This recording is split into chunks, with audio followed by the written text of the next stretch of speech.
So once again, as usual, I was scouring the internet.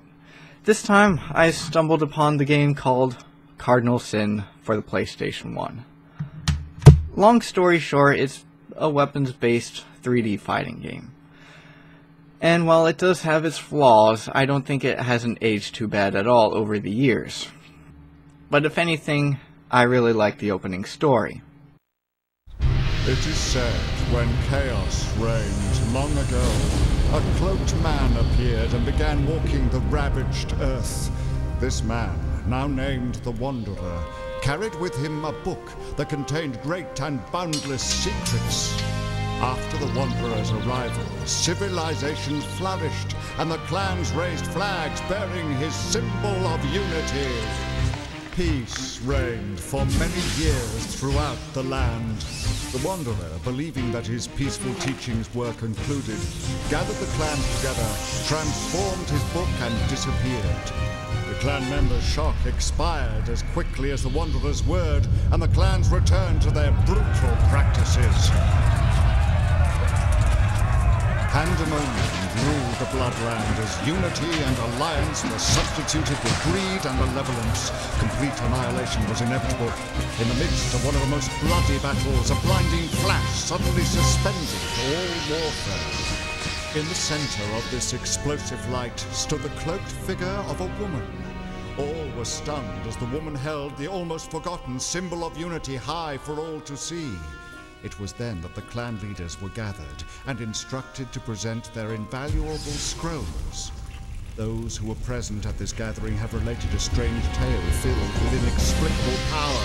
A tale that is only concluded when the woman magically turned the scrolls into inscripted swords.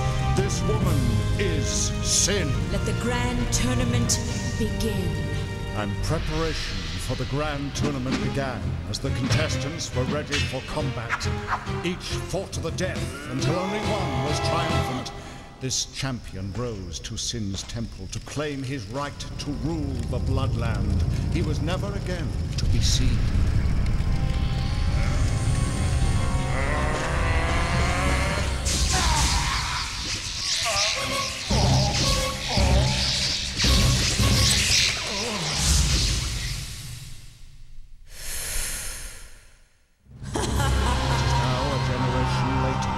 Syn has not been seen for decades. Only a distant glowing light from her temple betrays her presence. The weapons of Trinity await a new champion. The time for a grand tournament has arrived. And with the setting established, it gets right to the game, which is, I think, the best kind of story. Graphics look good for a PlayStation, and it runs very smoothly. The load times really only show up between each match, and while they do take some time, I found them to be reasonable. The voice acting and sound effects are okay, but the music is not. In my opinion, while the music pieces do sound good, they were constructed a little too short and loop a little too much per match. The only other complaint is the fact that the camera does freak out on occasion, but that only shows up when you're near the end of the stages and you dance around a lot. Still, I think a lot of work went into this game. Each stage is varied in appearance, size, shape, and trap. There are no ring outs, but the walls do cause damage when knocked against them and can mess up an attack when you're too close to it. The character designs are pretty good too, but there's one caveat. You see, you start off with 9 of the 20 characters. Out of those final 20, 2 of them are boss characters, and those 2 are different. However, the remaining 9 that you unlock are sub-bosses who share the same model with one of the starting characters. Their appearance, moves, and combos are different, but you could still see a little shortcut done there. If you've played Soul Calibur, think along the lines of Nightmare and Siegfried, or Sophitia, Cassandra, and Lizardman. Just don't expect the games to play the same. In Soul Calibur, you had the horizontal swing, the vertical slash, the kick, and block buttons. In Cardinal Syn, it's the overhead, mid, and low attacks, along with the block button. And in case you didn't guess already, yes, this is more like Dead or Alive, complete with the ability to counterattacks with the block button and the appropriate directional button. Just don't expect much damage to come from it in this game. Comboing is not the same either. It follows the lines of Tekken where you have to know the pre-prescribed combos for each character. But the attack variety does not end there.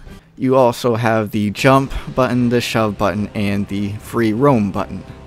Jumping is, well, rather self-explanatory. Just the only explanation I think I really need to give is that this has the giant type of jump. Shoving sounds pretty much like it does as well.